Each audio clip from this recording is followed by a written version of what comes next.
オープニングで全く触れなかった片付け、掃除嫌いだけど頑張って掃除します。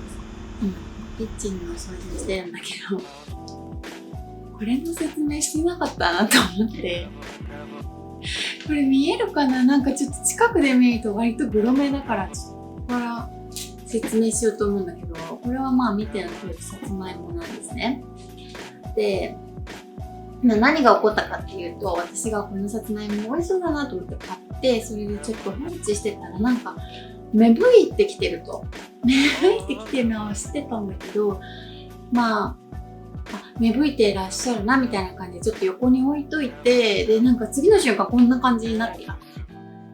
でかれこれもう多分半年以上は一緒に暮らしてるんだよね。だからこれもインテリアに使っていきたいと思います。なんかこういう横から見てると結構大丈夫なんだけど、正面ちょっと黒いんだよね。ルルルルルランランランララランランラン。掃除めんどくさい。木材で覆っちゃうタイルもきれいにして掃除完了。かっこいいけど全然収納がない。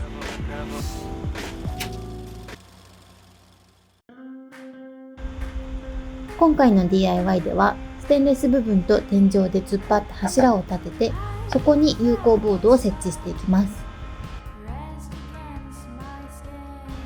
数字にポンコツ気味な私はめちゃくちゃ測ってるけど、木材が足りなかったり切り間違えたりした時の絶望ってもうすごいから、絶対にボンミスはしないという強い気持ちで測ってます。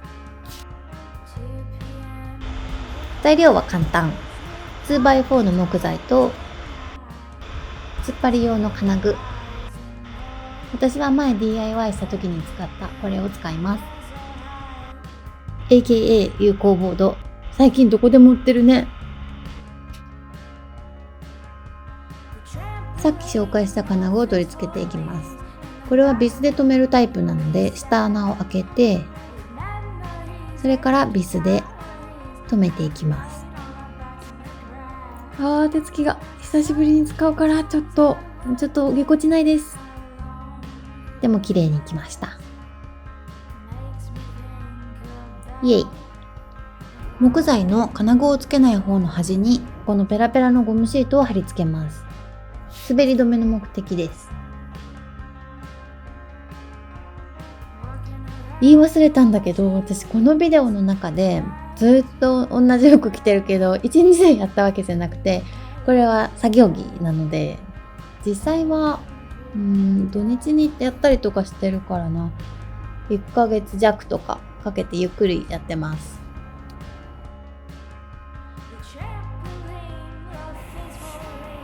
いよいよ立てていくんだけど、上下の突っ張りの力でも十分なんだけど、ちょっと不安だったから、タイルに養生を貼って、木材にプラスチック塩ビ用の超強力両面テープを貼って、壁とも接着することにしました。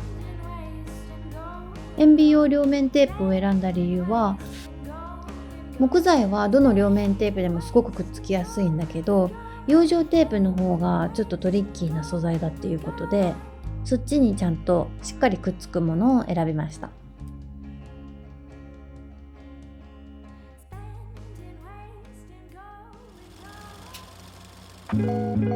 見て、この靴下めっちゃ可愛くない？これギャップキッズなんだよね。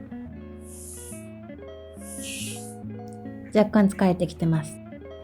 ジグソーはないけど、こんな風に途中で曲がるように切りたい場合は、ドリルで穴を開けて、もしくはキリで穴を開けて、この小さいノコギリでちょっと広げてから大きなノコギリで切っていきます。この小さいノコギリは引き回しノコって言って、Amazon で1000円とか1500円くらいで売ってるかな。やっぱめっちゃ靴下可愛くない？お気に入りです。板が切れたら紙やすりでやってちょっと丸みをつければ準備完了。板はこのまま使おうか迷ってたけど、備え付けの棚の色と合わないのでやめました。マットな白で塗ります。今私が使ってるのはフォームローラーで、なかなか売ってないんだけど、毛が長いやつとかスポンジよりもフォームローラーが私は一番好きです。洗いやすいし。8時間くらい乾かします。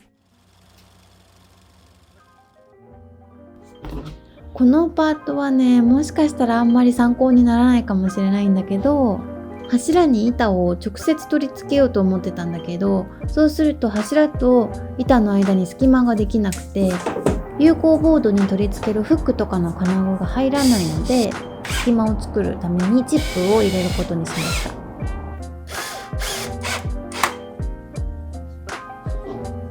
た。これ見て、一番頑張ったところ。すごいね。なかなかに難しい形状のものを切ったんですよ。めんどくさかった、これは。めんどくさかったけど、嬉しい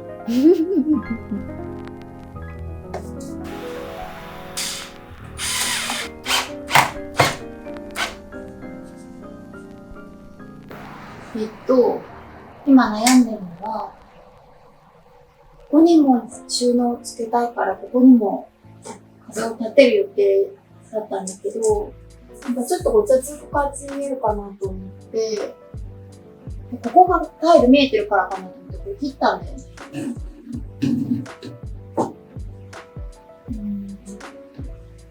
見てみよう。お、いい感じ。こっちはタイルなので、なんか吸盤でつけて、これも置きたいと思います。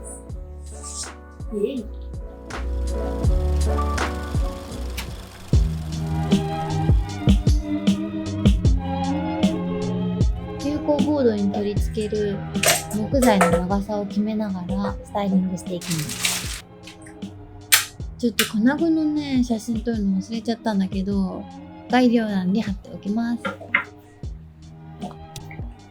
編集でめちゃくちゃスパスパって決めてるように見えるけど、実際はもうこれの何倍だろう、8倍くらい時間かけてうだうだ決めてます。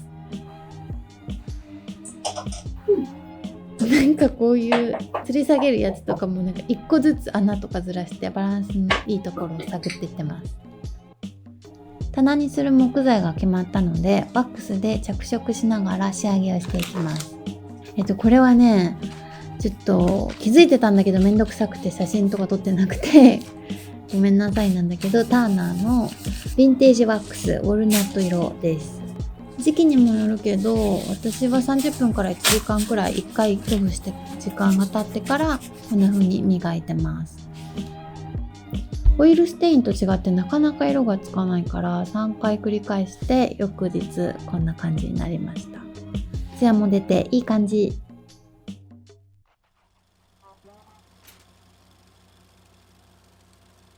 キッチンの上に乗っていたものとか、仕事で使う全然関係ないものとかをシンクの下に置いちゃってるから、それをちょっと目隠ししようと思って、家にあった2種類のものをちょっと試してみようかなと思ってて、これは前の家でカーテンとして作った二重ガーゼの真っ白のなんか柔らかいものと、あとこれはIKEAのカーテンなんだけど、カークフライっていうやつ、読み方わかんないをちょっと試して、多分こっちはちょっと真っ白けっけすぎて、こっちはちょっとダークすぎるかなと思ったら、この中間のやつをもしかしたら買ってくるかもしれないんだけど、ちょっと作って目隠ししようと思います。やる。もうすぐ完成。待って、みんな芋覚えてる？ちゃんと使います。やばい、これなんか変なの出てきたりするかな。硬て。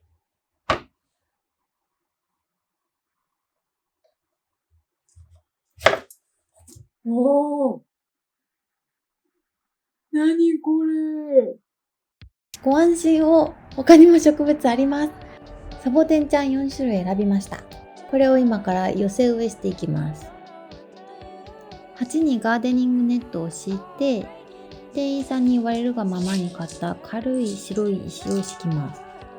水はけを良くするためみたい。寄せ植えするサボテンちゃんや多肉植物を土から出して根っこをほぐしてスタンバイ。土を8の3分の1から半分くらいに入れていきます。サボテンこれね、素手で触ってるけど絶対手袋した方がいい。私も3個くらいトゲ刺さってめっちゃ痛かった。サボテンちゃんたちを配置させながら土を入れて箸などで行き渡らせます。最後にサボテンにかからないように土に水をやったら終了です。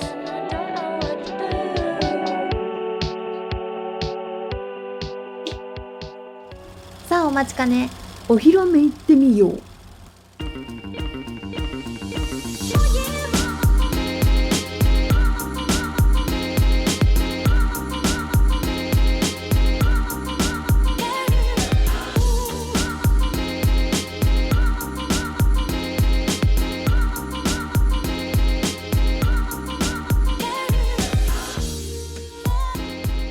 やっと出来上がった。